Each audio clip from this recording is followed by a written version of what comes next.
Hello everyone. It's wonderful for me to be imagining being with you all again in assembly. Only I can't see you as I record this, but I know that you can all see me, and that's the right way around, hopefully.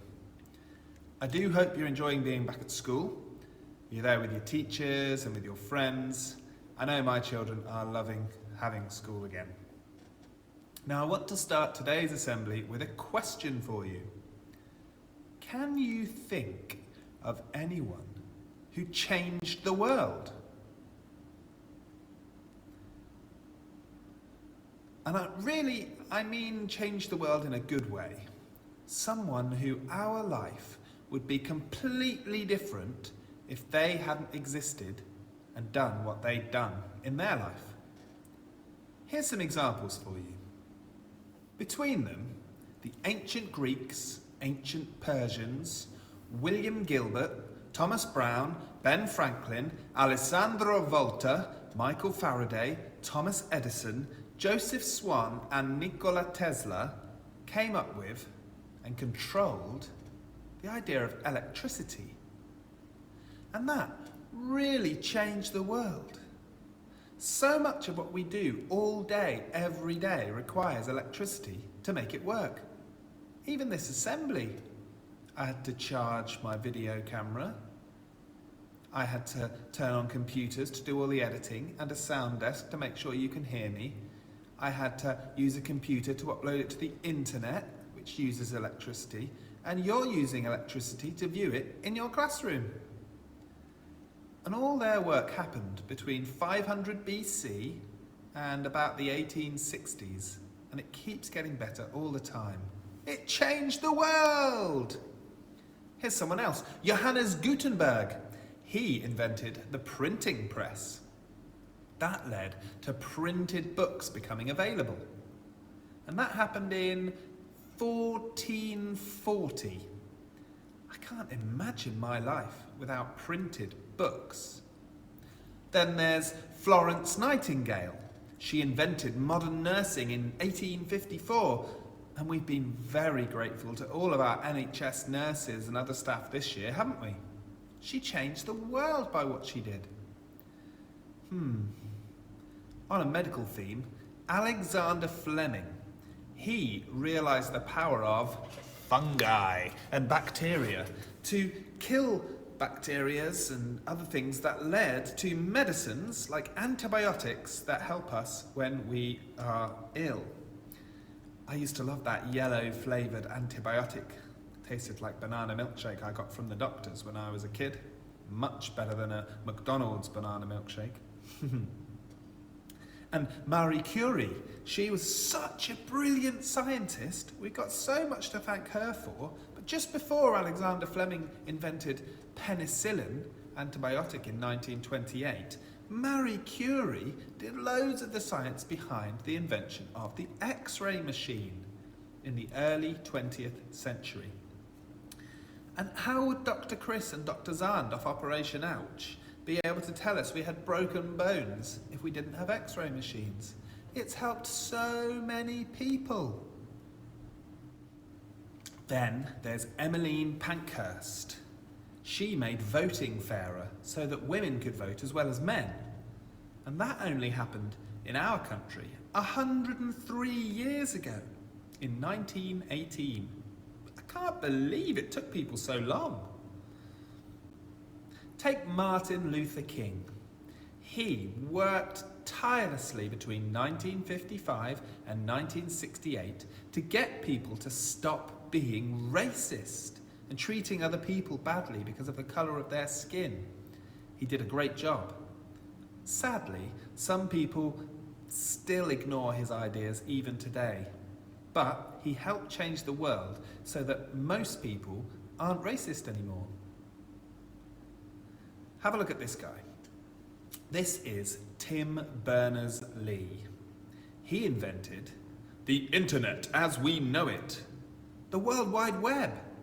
So much of what we do these days uses the internet that life would be completely different without it. And he only invented it in 1989. And here is a picture of the first ever smartphone. It was invented when I was in year 6, 1992.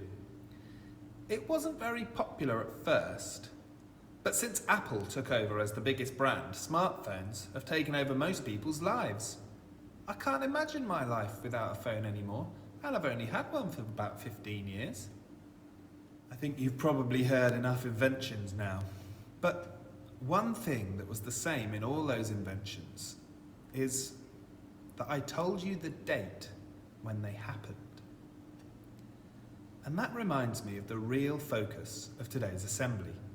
We've got a date coming up soon, a number of days in a row actually, that form the Christian festival of Easter. And Easter is the focus of today's assembly.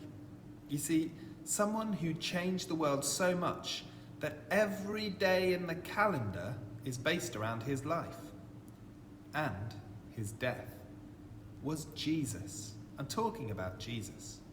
He's the hero of the Christian festival of Easter, and his life made such a massive impact that it's changed the world forever. I'm going to show you the Easter story now, told by a man named Darren Street. He's got a channel called Bible Builders on YouTube, and I think he tells the story really quite well. In the city of Jerusalem, everyone was talking about the amazing things that Jesus had done. Jesus was a great teacher. He healed the sick and even raised the dead. When Jesus had entered the city of Jerusalem, everyone had lined the street and waved palm branches in celebration and shouted, "Hosanna to the King!" The Jewish leaders were not happy that Jesus was so popular. Some were even claiming that Jesus was the Son of God. That made the Jewish leaders mad. They needed to find a way to get rid of Jesus.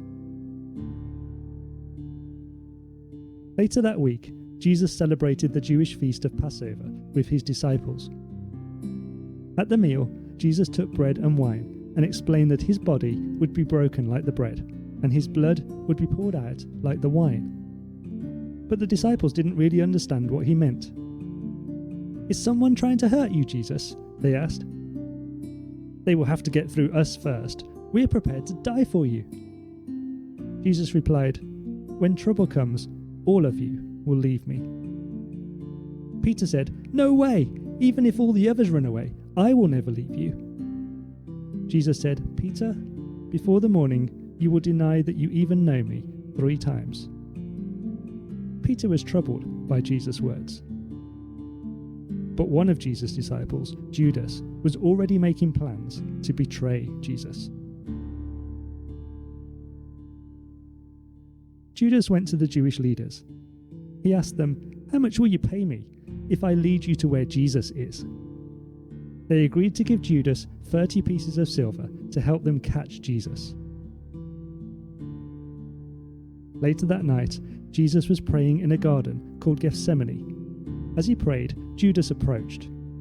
With him were the Jewish leaders and some Roman soldiers. Judas greeted Jesus with a kiss. That was the sign Judas had agreed with the guards, so as they knew it was Jesus.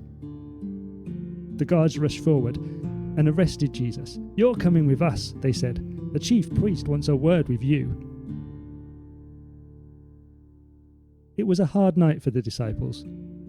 As Jesus was questioned by the authorities, Peter stood outside in the courtyard, keeping warm by a fire. A man recognized him. "I know you," he said. "You're one of Jesus' followers." Peter was scared, and he replied, You must be mistaken. I don't know Jesus." Then a woman said, "Yes, it is you. I've seen you with him." Peter said, "I think you have me confused with someone else." A third person said, "Your accent gives you away. You are one of his disciples." Peter said loudly, "I tell you, I don't know Jesus." Just then, the cockerel crowed. Peter remembered Jesus' words. "Peter, before the morning you will deny that you even know me 3 times." Peter ran out of the courtyard and wept. How could he let Jesus down like that? He was supposed to be Jesus' friend. How could he say that he didn't even know him? Jesus was taken to a Roman governor called Pontius Pilate. Pilate didn't think that Jesus had done anything wrong, so he tried to find a way to release Jesus. It was the governor's custom at the feast to release one prisoner. Pilate thought this was an ideal way to set Jesus free. There was a notorious criminal called Barabbas that everyone hated, so Pilate brought him out with Jesus. Pilate asked the crowd, "Which of these prisoners do you want me to set free, Jesus or Barabbas?" It was an obvious choice, but the Jewish leaders had stirred up hatred for Jesus among the people. So the people shouted, "Barabbas! Give us Barabbas!" "What shall I do with Jesus?" asked Pilate. The crowd shouted, "We want him dead! Crucify him! Crucify him!" Jesus was put to death on a cross on a hill called Golgotha, which means the place of the skull. With him were two criminals, one on his left and the other on his right. One criminal turned to Jesus and said, "If you are the Son of God, save yourself and us." The other said, "Don't you fear God? We're here because we deserve to be, but this man has done nothing wrong." Then he said, "Jesus, remember me when you come into your kingdom." Jesus said to him, "Today you will be with me in paradise." As Jesus died, the sky turned dark for 3 hours. The ground shook, and the curtain in the temple was torn from top to bottom. A Roman soldier who watched him die said, "Surely this was the Son of God." Some of Jesus' friends took his body and placed Jesus in a tomb. A large stone was rolled across the entrance, and the tomb was sealed shut, and Roman soldiers guarded the tomb. 3 days later, the women went down to the tomb to anoint Jesus' body. But when they got to the tomb, they were surprised to find that the stone had been rolled away and the tomb was empty. They went inside, and 2 angels said to them, "Why are you looking for Jesus here? This is a place for dead people, but Jesus is alive." The women could not believe it. Could it really be true? As they raced back to tell the other disciples, there in the garden was Jesus. It really was true. Jesus had risen from the dead. "This is a day to celebrate," they said. "Jesus is alive."